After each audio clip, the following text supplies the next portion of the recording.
Hello friends, कैसे हो आप सभी। आई होप आप सभी मस्त होंगे, अपनी अपनी पढ़ाई में व्यस्त होंगे। मैं सरस वंश कंपटीशन क्लासेज में आप सभी का स्वागत करती हूँ।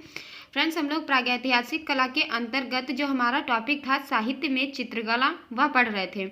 और जो साहित्य में चित्रकला के अंतर्गत हम लोग किसके बारे में पढ़ रहे थे, कालिदास के बारे में पढ़ रहे थे। कालिदास के बारे में हम लोग पढ़ रहे थे, तो इनकी जितनी भी ग्रंथ थे, रचनाएं थे, उनमें हम लोगों ने कुछ तो कंप्लीट कर लिए थे, लेकिन कुछ अभी रह गए थे।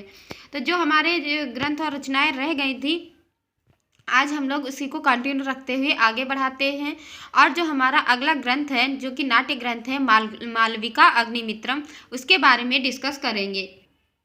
तो फ्रेंड्स, यह जो मालविका अग्निमित्रम नामक ग्रंथ है, यह कालिदास का प्रथम नाट्य ग्रंथ है। क्या है? कालिदास का प्रथम नाट्य ग्रंथ है। कौन सा? मालविका अग्निमित्रम। और यह जो ग्रंथ है, यह अनेक सर्गों या अनेक अंगों में व्यक्त है, जिसकी संख्या 5 दी गई है। यानी जो मालविका अग्निमित्रम नामक प्रथम नाट्य ग्रंथ है, जो कि कालिदास के द्वारा लिखा गया है, इसके जो सर्ग हैं वह 5 हैं। ठीक है। और यह किसके या बारे में है? तो शुंग के शासक अग्निमित्र और उनकी परिचायिका को दासी कहते हैं, उनकी परिचायिका मालविका के प्रेम प्रसंग का वर्णन किया गया है। इसमें किसका वर्णन किया गया है? इसमें वर्णन किया गया है शुंग के शासक अग्निमित्र और उनकी जो परिचायिका है मालविका, उनके प्रेम प्रसंग का वर्णन किया गया है, जो कि कालिदास ने किसमें किया है? अपने नाटक मालविका अग्निमित्रम में किया है। ठीक है। इन दोनों के नामों को मिलाकर इस ग्रंथ का नाम रखा गया है। ठीक है फ्रेंड्स, हमारा जो अगला नाटक है वह है विक्रमोर्वशीयम। क्या है?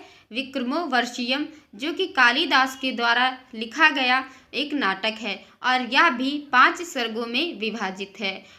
कौन सा? विक्रमोर्वशीयम नाटक है, जो कि 5 सर्गों में या 5 अंगों में विभाजित है। और इसमें किसका वर्णन किया गया है? तो इसमें पुरुरवा के जो राजकुमार हैं उनका और अप्सरा उर्वशी का वर्णन किया गया है। ठीक है। इसमें जो राजकुमार हैं उनके एक तरफा प्रेम का वर्णन किया गया है। यानी जो राजकुमार हैं वह तो उर्वशी जी से प्यार करते हैं, लेकिन उर्वशी जी उनसे प्यार नहीं करती हैं। इसमें इसी का वर्णन किया गया है। ठीक है। इसमें क्या बताया गया? इसमें बताया गया है कि जो ये अप्सरा है, कौन? उर्वशी जी। तो उर्वशी जी का एक राक्षस के द्वारा अपहरण कर लिया जाता है। तो जब इनका अपहरण कर लिया जाता है, तो जो ये राजकुमार हैं, राजकुमार क्या कहते हैं? राजकुमार उनको बचाने के लिए एक शर्त रखते हैं। वह शर्त कौन सी होती है? वह कहते हैं, मैं आपको बचाऊंगा तो जरूर, लेकिन यदि आप मुझसे शादी करेंगी तो मैं आपको बचाऊंगा। इसी में जो ये विक्रमोर्वशीयम है, इसमें इसी का वर्णन किया गया है। कालिदास की जो सर्वश्रेष्ठ रचना है अभिज्ञान शाकुंतलम, इसमें इन्होंने 7 सर्ग बताए हैं, तथा यह जो कालिदास की सभी रचनाओं में श्रेष्ठ है। ठीक है। कालिदास की सभी रचनाओं में सर्वश्रेष्ठ रचना कौन सी है? अभिज्ञान शाकुंतलम है। अगला ग्रंथ कौन सा है? अगला ग्रंथ है विष्णु धर्मोत्तर पुराण। ठीक है। विष्णु धर्मोत्तर पुराण, या इसका समय काल कितना है? 6वीं से 7वीं सदी है। और इसकी रचना किसने की है? इसकी रचना की है मार्कंडेय मुनि ने। मार्कंडेय मुनि को नारायण मुनि के नाम से भी जाना जाता है। विष्णु धर्मोत्तर पुराण की रचना 6वीं-7वीं शताब्दी में हुई है, और इसकी रचना नारायण मुनि ने की है। ठीक है। मार्कंडेय मुनि या नारायण मुनि ने की है।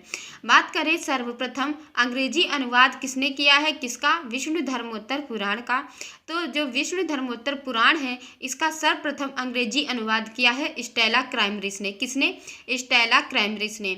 स्टेला क्रैमरिस के अनुवाद करने के बाद में इसके बाद में किसने इसका अनुवाद किया है?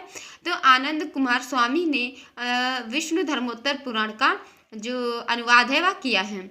चित्रसूत्र एक रचना है, इसके बारे में बात करें तो चित्रसूत्र विष्णु धर्मोत्तर पुराण का एक अंग है। क्या है? विष्णु धर्मोत्तर पुराण का एक अंग है। चित्रसूत्र के तीसरे खंड के 35वें और से 43वें अध्याय तक के 9वें अध्याय में सृष्टि रचना संबंधी सिद्धांत का वर्णन किया गया है। बात करते हैं चित्रसूत्र में कितने प्रकार के चित्र हैं? तो इसमें कितने प्रकार के चित्र हैं? 4 प्रकार के। कौन कौन से? सत, वैणिक, नागर और मिश्र। इसमें रंगों के बारे में बात करें कि चित्रसूत्र में रंग कितने हैं? तो इसमें 5 रंग हैं, लाल, नीला, पीला, काला और सफ़ेद। चित्र सूत्र में मनुष्य के बारे में बात करें कि इसमें मनुष्य कितने प्रकार के हैं, तो इसमें मनुष्य भी 5 प्रकार के हैं। हंस, भद्र, मार्तव्य, रूचक और शशक। ठीक है। चित्र सूत्र में आकृतियों के बारे में बात करें तो इसमें आकृतियां भी 5 प्रकार की हैं। बाल, कुमार, मानव, असुर और राक्षस। ठीक है। बालक, कुमार, मानव, असुर और राक्षस। ठीक है। तो यह इसमें 5 प्रकार की आकृतियां हैं। फिर पूछा जाता है कि विष्णु पुराण जो है, विष्णु धर्मोत्तर पुराण में प्रमाण के बारे में, तो अनुपात व आयाम, रंग रूप, रेखा रस, चित्रकला के समान नियम, चित्रगुण और गुण व दोष, चित्र सामग्री आदि विस्तार से वर्णित है। ठीक है। आकृति चित्रण, व्यक्ति चित्रण, लघु चित्रण का विस्तार से चित्रण भेदों को बनाया गया है। भित्ति संस्कार, भित्ति लेप के पदार्थों, चित्र के प्रयोगों, विधि, स्त्रियों के बालों के प्रकार, नेत्रों के प्रकार, भाव भंगिमा आदि का उल्लेख किया गया है। इसमें 9 रसों का वर्णन किया गया है। ठीक है। इसमें जिन 9 रसों का वर्णन किया गया है वह कौन कौन से हैं? श्रृंगार रस, करुण रस, रौद्र रस, वीर रस, भयानक रस, हास्य रस, विभत्स रस, अद्भुत रस, शांत रस। यह कितने 9 रस हैं। ठीक है। इनका वर्णन किया गया है। अब पूछा जाता है पेपर में कि जो रस हैं इनका स्थायी भाव क्या है या इनका रंग कौन सा है। ठीक है। क्या पूछा जाता है? स्थायी भाव और इनका रंग पूछा जाता है। तो सबसे पहले बात करते हैं श्रृंगार रस। श्रृंगार रस का जो स्थायी भाव है वह क्या है? तो श्रृंगार रस का स्थायी भाव रति है और इसका जो रंग है वह क्या है? लाल है। श्रृंगार रस का स्थायी भाव रति और रंग लाल है। करुण रस का स्थायी भाव शोक और रंग काला है। रौद्र रस का स्थायी भाव क्रोध और रंग काला है। वीर रस का स्थायी भाव उत्साह है। ठीक है। इसका कोई भी रंग नहीं दिया गया है। भयानक रस जो है इसका स्थायी भाव क्या है? भय है और रंग कौन सा है? काला है। हास्य रंग का स्थायी भाव हास और रंग सफ़ेद है। विभत्स रंग जिसको जुगुप्सा या घृणा कहते हैं इसका स्थायी भाव है और इसका जो रंग है वह नीला है। अद्भुत रस का स्थायी भाव विस्मय या आश्चर्य है, इसका रंग पीला है।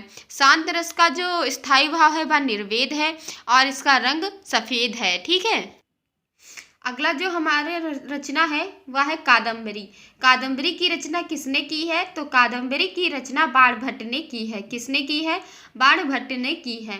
और इसका समय काल क्या है? तो 7वीं सदी लगभग इसका समय काल है। इसमें खंड के बारे में बात करें या यहाँ पे खंड, अंग, सर्ग, पर्व, उच्छ्वास कुछ भी पूछा जा सकता है। ठीक है। लेकिन उसका सबका अर्थ एक ही होगा। तो जिसमें खंड के बारे में बात करें कि कादम्बरी में खंड कितने हैं, तो कादम्बरी में खंड की संख्या 8 है। कादम्बरी के 3रे अध्याय में आत्मकथा का वर्णन किया गया है। 5वें अध्याय में हर्ष के भाइयों का वर्णन किया गया है जो प्रशासन प्रधान का प्रबंध का वर्णन है। ठीक है। और राजा को जो उपहार दिया जाता है उन सामग्री की वस्तुओं का भी चित्रण किया गया है। किसमें?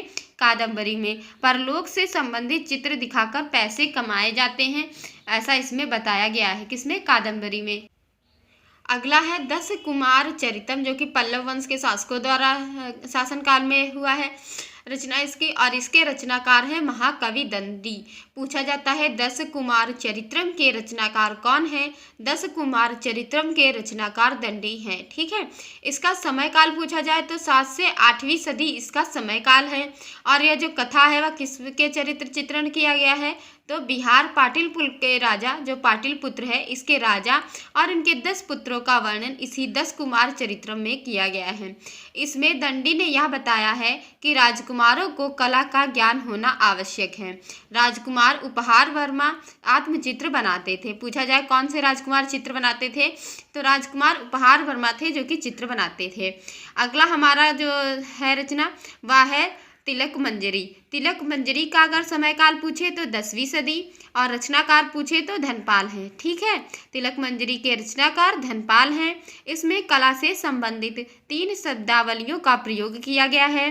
मालवा के परमार वंश के समय तिलक मंजरी की रचना हुई है। तिलक मंजरी की रचना कब हुई है? मालवा के परमार वंश के समय। 3 शब्दावली इसमें कौन कौन सी प्रयुक्त की गई हैं? तो प्रथम है निपुण चित्रण जो कि कालाचार्य मालविका अग्निमित्रम के रचयिता जो है कालिदास को बताया गया है। चित्रपट जिसमें कपड़े पर चित्रकारी या वेदिका का वर्णन किया गया है। तीसरा है प्रतिबिंब। प्रतिबिंब स्वयं का छाया चित्र। फ्रेंड्स, यह जो टॉपिक है आज हम यहीं पे समाप्त करते हैं। यह जो टॉपिक है यह ज़्यादा लंबा है साहित्य में चित्रकला, इसीलिए इसको मैं कई जो है पार्ट में करके आप लोगों को करा रही हूँ। तो ये छोटे छोटे पार्ट आप लोगों को इसलिए करा रही हूँ ताकि आप लोगों को पढ़ने में बोरियत ना महसूस हो, इसीलिए मैं इसको छोटे छोटे से खंडों में करके आप लोगों के पास में भेज रही हूँ। ठीक है, तो इसके बाद हम लोग इसके जो आगे है साहित्य में चित्रकला जो हमारा टॉपिक है, इसके आगे और भी कुछ ग्रंथ और रचनाएं हैं उनके बारे में पढ़ेंगे। आज के लिए इतना ही। अगर आप लोगों को यह चैनल अच्छा लगा हो तो प्लीज़ लाइक शेयर और सब्सक्राइब कीजिएगा, कमेंट करके अपना फीडबैक दीजिएगा और दोस्तों के साथ में शेयर कीजिएगा। Thank you friends.